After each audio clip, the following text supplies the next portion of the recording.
중국 청해성에는 해발 3,000m 이상 산 위에 바다를 연상케 하는 청해호가 있는데요. 청해호는 중국에서 제일 큰 내륙 호수이자 염소호로서 둘레가 360km나 되고 제주도의 2배 반이고요. 7월 초부터 8월 중순까지 유채꽃 풍경이 장관입니다. 또한 청해성에는 중국에서 제일 큰 착하염호가 있는데요. 수만 년 전의 지각 변동으로 융기되면서 저지대에 남긴 바닷물 때문에 생긴 염호가 있습니다. 먼저 청해성 선영을 출발하여 청해호로 가기로 합니다. 청해호는 중국에서 제일 큰 염소호로서 면적은 4,456평방킬로미터에 달하며 둘레는 360km이고 밤낮의 기온차가 심하여 여름철에도 시원한 곳입니다.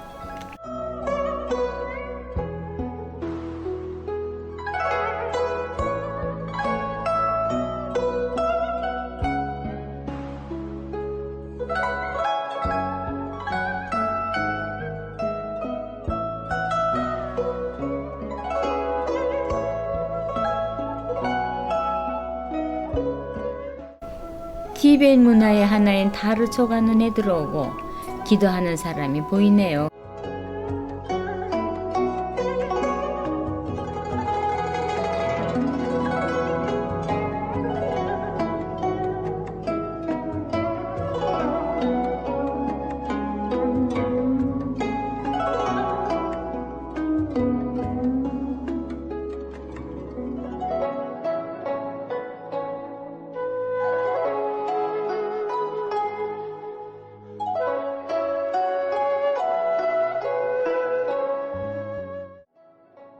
청해라는 이름 그대로 푸른 바다를 연상케 하는 이 광활한 풍경은 지각 변동으로 인해 바다가 융기되어 호수가 되었다고 하네요. 전동차를 타고 호수를 한 바퀴 돌아볼 수도 있지만 유람선을 타고 푸른 호수의 속살을 피부로 느끼기도 합니다. 여기는 중국에서 가장 아름답다고 자랑하는 청해호에 와 있습니다. 청해호는 그 글자에서도 알듯이 바다의 자를 넣어서 굉장히 넓고 넓은 호수예요. 그래서 옛날 여기 살던 사람들은 바다를 못 봤기 때문에 여기를 바다라고 생각을 했대요. 그만큼 넓은 곳이에요. 해발고도 3,300m에 존재하는 아주 높은 곳이어서 정말 오기가 힘든 곳인데 이곳에 와 있습니다. 산란기가 되면 약 10만 마리의 설새가 찾아들어 조류가들이 즐겨 찾는 곳이기도 하고 수많은 물고기가 살고 있다고 합니다.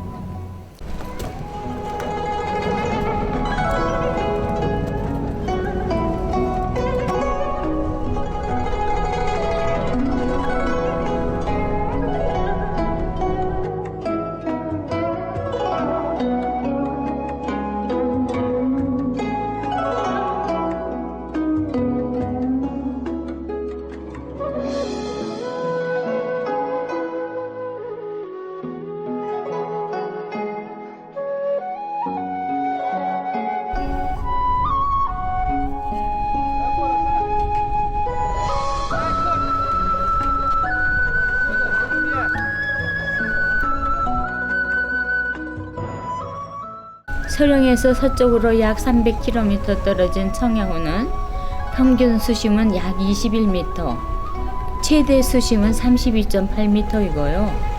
북쪽은 대통산, 동쪽은 일월산, 남쪽으로는 청해남산, 서쪽은 상피산의 4개의 높은 산으로 둘러싸여 있으며 이 산들은 해발 3,600m에서 5,000m에 달하고 있습니다. 자연이 만들었기에 가능한 이 거대한 천연호수가 내뿜는 푸른빛과 청정 고온의 바람이 신선하고 상쾌하고요. 드넓은 호수를 바라보는 인간을 한없이 작아지게 만들고 압도합니다. 푸른 바다를 닮은 호수 청해호는 대륙의 윤기로 갇혀버린 바닷물이며 아직도 염수가 남아있으니 바다라 불러도 좋을 듯합니다. 푸른 호수가 청정하고 세찬 바람에 밀려 다가오는 파도의 위험을 보고 있으니 세파에 쌓인 스트레스를 한순간에 날려버리듯 기분이 상쾌합니다.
넓은 호수 호반의 아름다운 유채꽃의 물결과 푸른 호수, 흰 구름이 어우러진 풍경은 사람의 마음을 사로잡기에 충분합니다.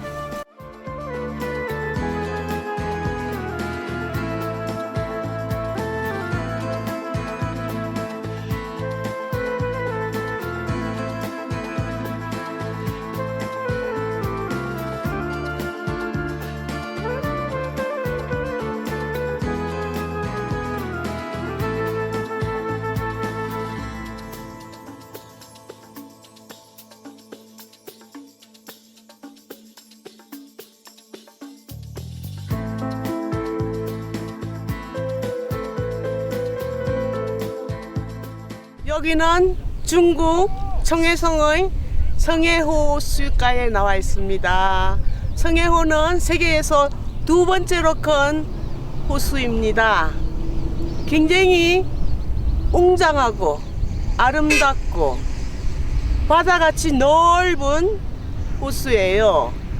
정말 이 유채밭에서 보는 성해호의 모습은 하늘과 구름과 호수가 어우러져서 하늘에 맞닿아 있습니다. 하늘에.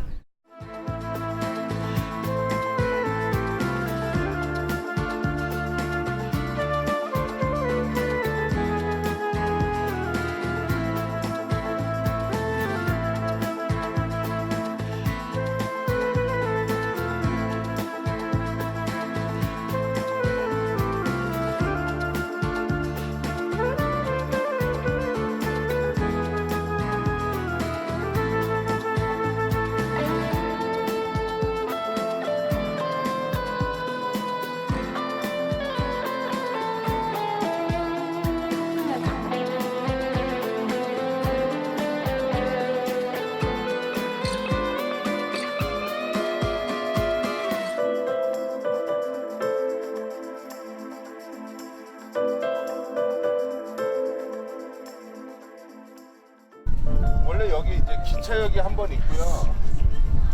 맞지? 기차역이고 중간에 이걸 타고 가면은 맞아. 스테이션이 여러 개. 여기가 마지막이에요.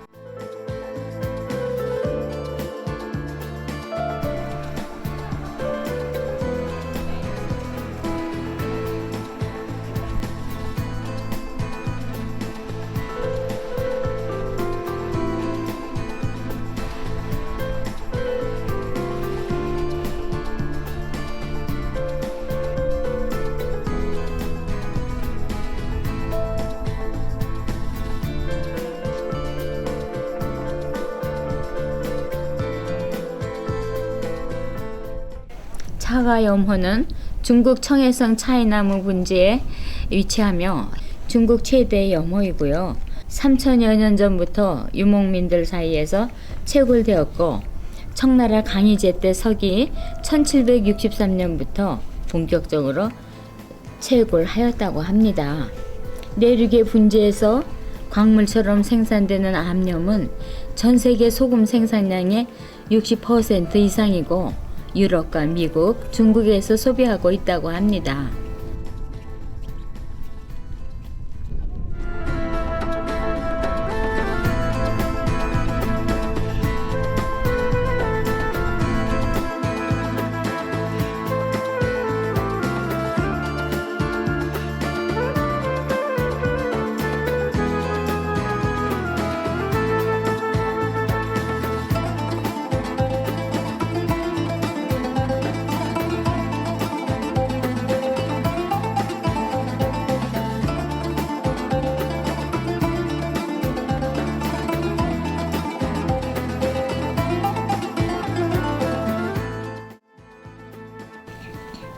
착하염호는 길이가 15.8km, 폭 9.2km, 면적이 105평방킬로미터로 항주에 있는 서호의 10배나 되는 크기이고요.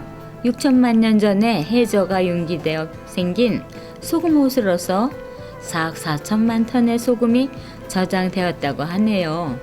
이 분량은 중국 국민 전 인구가 75년간 먹을 수 있는 분량이라고 합니다.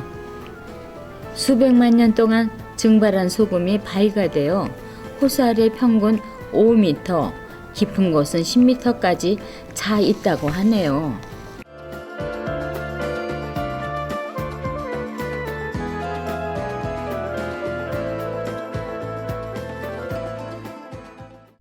여기는 중국 청해성에 있는 3,500고지에 존재하는 착하염호반입니다. 이 착하염은 소금이라는 뜻인데요. 이 소금은 3,000년 전부터 이 고원에 사는 사람들이 소금을 섭취했다고 그래요. 아직도 무한하게 많은 소금들이 이 호수에 깔려 있습니다. 물에 비치는 하늘의 반영을 보세요. 하늘을 담은 호수입니다. 아주 아름답고 경이롭습니다. 죽기 전에 꼭 한번 와보고 싶은 곳이기도 합니다. 가장 아름다운 중국의 사계절 명소 100여 개 중 하나로 여름 명소인 착하염호는 보기만 해도 시원한 청렴의 바다인데요. 멀리서 바라보면 푸른 파도가 설레이다가도 어느 순간 하얗게 변화무쌍합니다. 빗물이 산으로부터 염분을 씻고 내려와 염호의 염분어는 무궁무진하다고 합니다.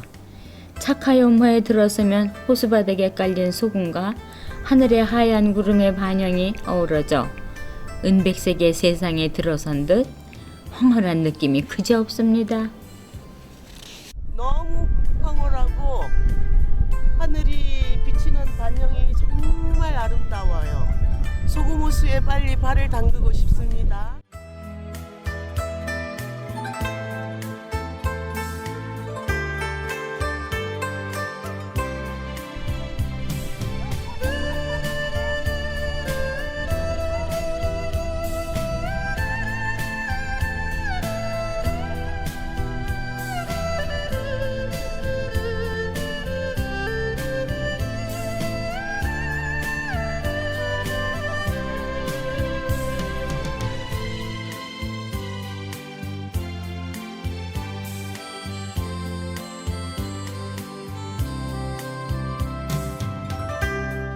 푸른 하늘과 흰 구름의 반영 너무 황홀하고 아름답네요.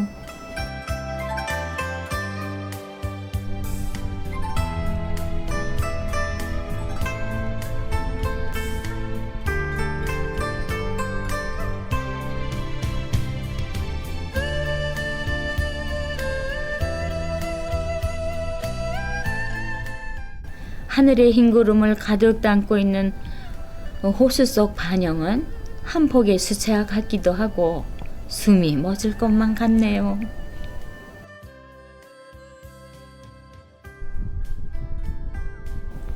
총 면적이 105평방킬로미터에 이르는 유명한 천연결정 염호입니다. 착화의 소금은 입자가 크고 질이 순수하며 맛이 진하고 향기롭기로 유명하며 광물질이 함유되어 있어 흑청색을 띠므로 예로부터 청렴이라고 불립니다.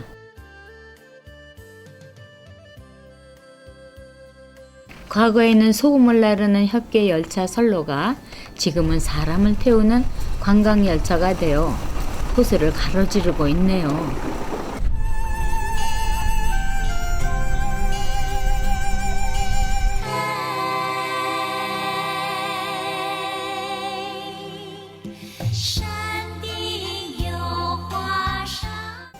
착화 염호의 특징은 고체와 액체가 함께 섞여 있는 고염 호수입니다. 착화 염호는 먼 옛날 바다였는데 오랜 세월 동안 지속된 지각 변동으로 지면이 융기되어 세계 최고의 고산으로 바뀌었고, 그러는 과정에 저지대에 남아있던 바닷물이 염호로 된 것입니다. 이 드넓은 호수 바닥에 녹지 않고 쌓여있는 흰 소금을 보면서 상상을 초월하는 자연의 힘을 새삼 느끼게 합니다.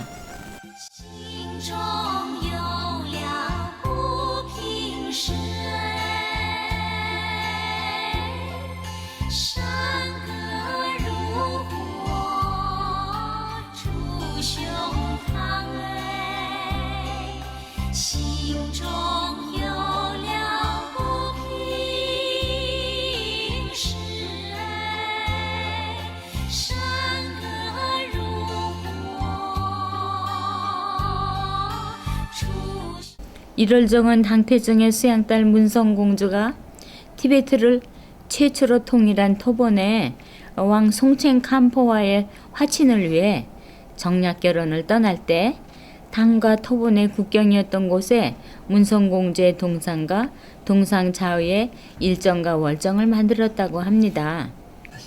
당나라 당시 중국 서쪽의 티베트를 토본이라고 불렀는데요. 토본은 당나라의 변방을 침략해왔고 양측 화의가 성립하여 서기 641년 송첸 캄포와의 혼인이 이루어졌다고 합니다. 이때 당나라 문성공주가 토본으로 시집을 가면서 상당한 혼수품과 시녀들이 이주하였는데, 이것이 티베트의 중국 문화를 유입시키는 계기가 되었다고 합니다. 혼수품은 일상에 사용하는 용품뿐만 아니라 농업기술과 건축공예 등 함께 전수되었고, 특히 티베트의 불교 문화가 전파된 것이 문성공주에 의한 것이라고 합니다. 그 때문에 문성공주는 티베트 불교의 공로자로서 라마교의 존상이 되었다고 합니다. 저기 1월 정중의 해를 상징하는 정자가 보입니다. 문성공주가 티베트로 시집을 가면서 이 1월산을 넘어서 갔다고 합니다. 눈물을 흘리면서. 그리고 티베트로 가면서 문성공주가 가져간 게 바로 불교를 가지고 갔습니다.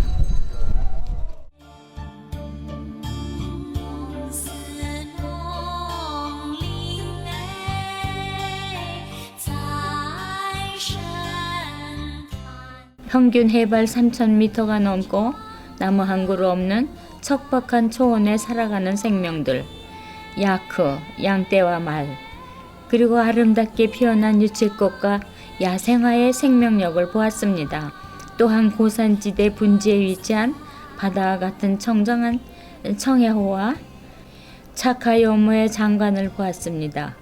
이와 같은 자연의 신비가 도심 속에서 바쁘게 살아가는 많은 사람들에게 여유와 낭만을 즐길 수 있는 기회가 되었으면 하고 생각을 해봅니다.